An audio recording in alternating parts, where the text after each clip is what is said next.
What's up, gentlemen? Chris Lopez here with Jersey Beast TV, and in this video we're going to be covering the best conditioning workout you can do at home. Now, before we jump in, the problem with conditioning workouts is most guys think of conditioning as the same thing as cardio, right?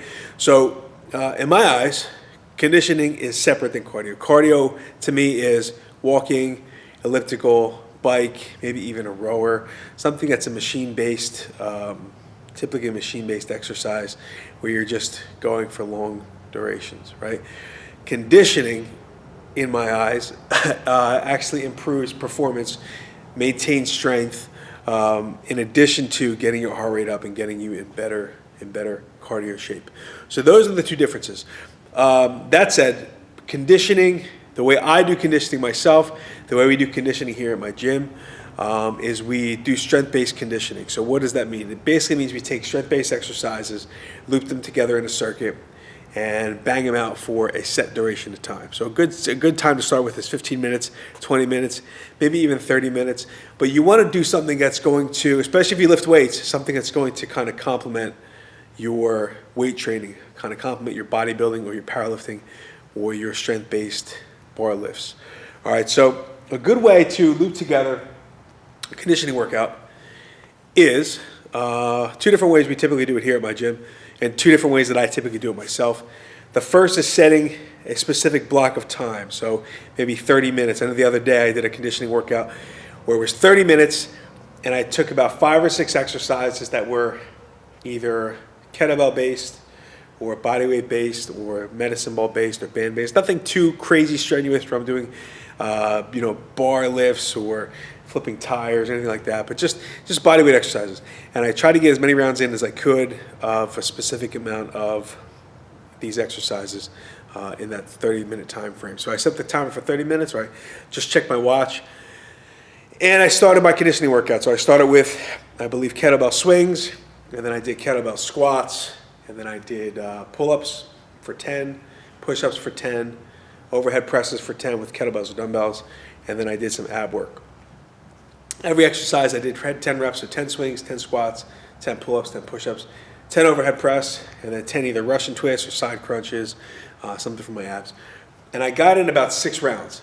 Now the key is to exert as much effort as possible in each round, in each rep, in each set of each particular exercise. And you'll notice your heart rate jumps up, okay, but you're doing exercises that pretty much mimic what you do in the weight room. So you're doing your push-ups, you're doing your pull-ups, you're doing squats, you're doing swings, overhead presses, and a little ab work, and you're basically taking this mini workout and looping it 5 to 6 to 7 to 8 times in that 30 minutes. Now you could do, if you only have 20 minutes to spare, you could do it for 20 minutes. You can add more exercises in that half an hour, which means you'll get less rounds. So there's a ton of different ways you can play with that format, okay? You could do 10 exercises and set the timer for 30 minutes, and maybe you get 2 to 3 rounds. You can do 3 exercises or 4 exercises. Maybe you get 8 rounds because you're cutting down the number of exercises in each round. That said, it's a great way to improve conditioning, improve performance, maintain strength while you're cutting, and burn some body fat as well. When I got really lean about 4 years ago, I was single-digit body fat, pretty ripped,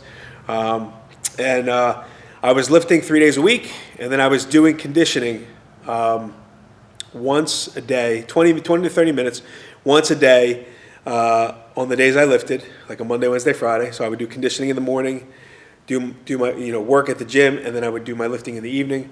And the days I didn't lift, I would do 15 to 30 minutes of conditioning twice a day, and that's it.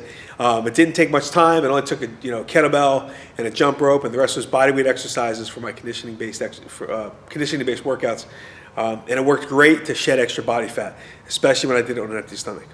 So that's the first way to structure your conditioning. The second way, which is just as effective, it takes a little bit more planning to do it this way. It does work just as well, if not better. But the problem with this format is you need some sort of a timer. So if you have a Gym Boss timer, or you're going to set your watch, or you have a gym time, maybe you're at the gym and you have an interval timer at the gym. The way to do this type of conditioning is more with setting your work periods and your rest periods. Some people call it a Tabata. I don't know if I necessarily agree with that term all the time, but a true Tabata is not how this works, but that's a different video. They'll set their work period and the rest period. So maybe they're working for 20 seconds, resting for 10. So maybe you jump rope for 20 seconds as fast as you can, and then you get a 10-second break. And then you jump rope for 20 seconds again, and you get a 10-second break. The other way you can do this is you take some of these strength-based exercises and you loop them together. So you do 20 seconds of jump rope, 10-second break, 20 seconds of kettlebell swings, 10-second break, 20 seconds of squats, 10-second break, 20 seconds of pull-ups, 10-second break. So you're not going for reps, you're going for duration, you're going for the amount of time. Again, you can set the timer for a total of 30 minutes. You can set it for a specific amount of rounds. There's different ways to play with this, but again, the main key here is that your intensity is high. So your intensity during the work periods is high, your intensity during the rest periods is a little bit lower. And you can play with the types of intervals. You can do 30 on, 30 off.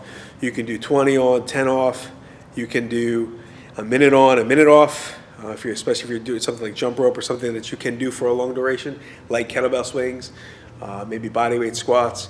Again, there's a ton of different ways to play with this, but the key here is intensity and making sure that you're looping together exercises that are going to help with what you do in the weight room or what you do in the gym. That's huge for me. That's how I structure my personal conditioning and cardio. I don't remember the last time I walked on a treadmill. Which, not to knock treadmills, it does work, but not everybody has an hour in the morning that they can dedicate to doing cardio. So this is a more efficient way to do it and get your heart rate up, improve your performance, etc.